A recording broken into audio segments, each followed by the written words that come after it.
Okay, sige, mga minamahal, total na pag-uusapan lang din naman natin.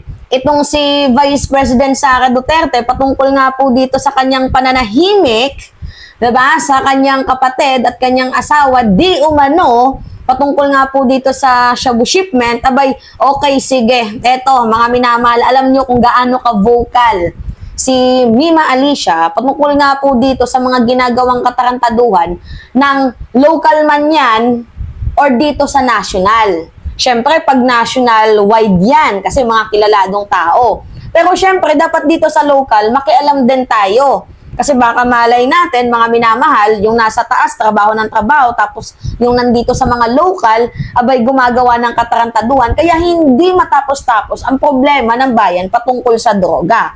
Now, mga minamahal, meron akong napansin, dyan sa Malabon.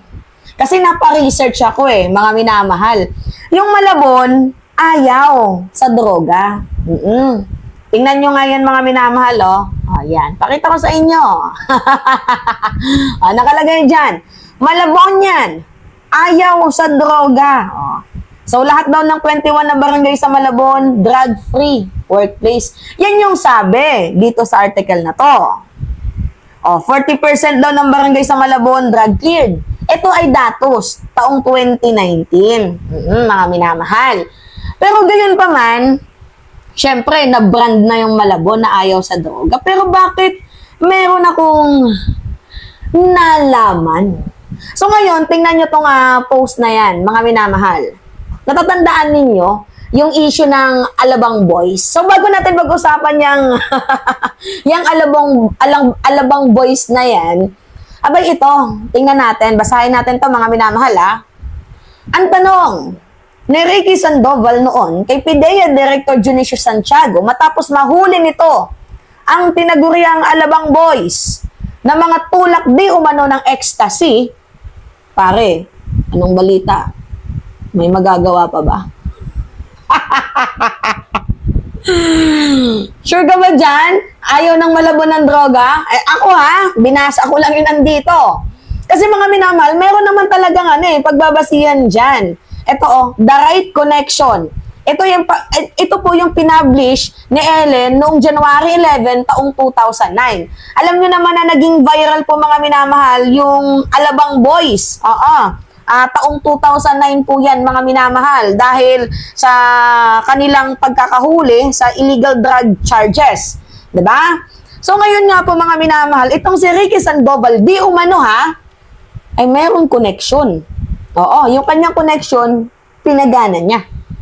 Diba? Nagawan ng paraan ni Junicio Santiago. Tanungin ko nga si Nino Barsaga dito, kasi si Nino Barsaga, kaibigan niya itong si Junicio Santiago and we all know na itong si Junicio Santiago ay talagang trabaho niya yan doon sa PIDEA. So, tatanungin natin, itong si Nino Barsaga, patungkol nga po dito sa issue ni Ricky Sandoval. Pero according to my own belief and research, pananaw ko to, mga minamahal ito, nakita ko lang din tong mga article na yan. Yan yung mga lumalabas na yan, hindi pala article. Yung mga nakikitang mga post na yan. Kasi bigla lang siyang umappear Sabi ko, bakit parang tahimik yung Malabon ngayon? Diba syempre tayo, sabi ko, mapa-local man yan or national, tumitirada tayo pag alam natin sa paningin natin ay merong mali. Diba? So ngayon, mga minamahal, itong si Ricky Sandoval ay medyo friendly daw sila, di umano. Ni Junicio Santiago. Nung nahuli, yung Alabang Boys, abay humingi siya ng call up. Pre, anong balita? May magagawa pa ba dyan? And then makikita ninyo, ito ito post lang to. Nakita ko lang yan sa isang post. Sabi dyan, lagi di umano si Ricky Sandoval sa Dynasty Bar. At gumagamit gumagamit daw po ng droga na kung tawagin ay ecstasy kasama ang Alabang Boys. So, sinubukan din niyang suhulan ang PIDEA di umano. Sinubukan niya daw suhulan ng PIDEA di umano nung mahuli, mga minamahal, ang kanyang mga tropa pits di umano, yung Alabang Boys. May katotohanan ba yan? Kasi dito sa article na to, yan The Right Connection. Hinalugad ko yan taong 2009. Grabe, na-shock ako. 'Di ba? Dapat pag mali, hindi na tinotolerate eh. Pero sa nakita ko, bakit ganito? 'Di ba? Okay. Several names have come up as the connection that the parents of Richard Brodet, one of the suspect in the September 2008 Ayala Alabang drug buy bust tip to free him and his two friends George and Joseph Exxon. So ngayon, mga minamalang, sabi dito, officials of the Philippine Drug Enforcement said the lobbying come loaded with multi-million peso offer. It did not matter if one was in or out of the government as long as he was willing to say the word like former Navotas Ricky Sandoval. Kasi yan yung connection nila, di o mano. Ito binabasa ko lang yung article na pinablish ni Ellen taong 2009, ha? So, naghalongkat ako. Na-curious lang kasi ako, mga minamahal. Actually, this is out of curiosity. Ano nga ba yung meron? O kay Ricky Sandoval, mga minamahal. So, golf supposedly a game of an honorable man provide an important link in this despicable affair that the further ravage the people faith in the justice system. So, PDEA Director General Santiago said Sandoval, aside from being a townmate, is a golfing buddy. So, Sandoval, on the other hand, said that it was through the golf that he met Butch Brodet. Yan po yung father ni Richard. So, sabi naman ni Santiago said few months back, Sandoval called him up and asked, "Pre, anong balita? May magagawa pa ba?" O, Santiago said he told Sandoval that the case is with DOJ and therefore out of his hand. Pre, wala na yan sa kamay ko yung kaso na yan. Yung sa Alabang Boys na yan. Diba? That's why it was the DOJ that the Brodets next focus their lobbying. So another Brodet brother, Philip, also activated connection to free Richard and his friends.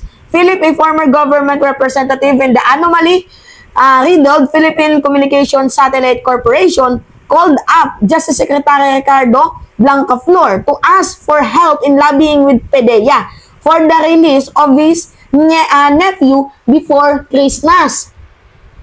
Pag may connection ka talaga, no, ang bilis ng justice, no, mga minamahal.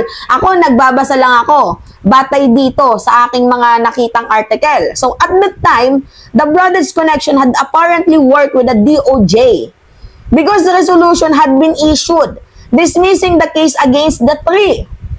The resolution, which also states that Brodet, Joseph, and Tixon should be released, was prepared by State Prosecutor John Resado, State Senior Prosecutor Philip Quiampo, and Chief State Prosecutor Jovencio Zudo.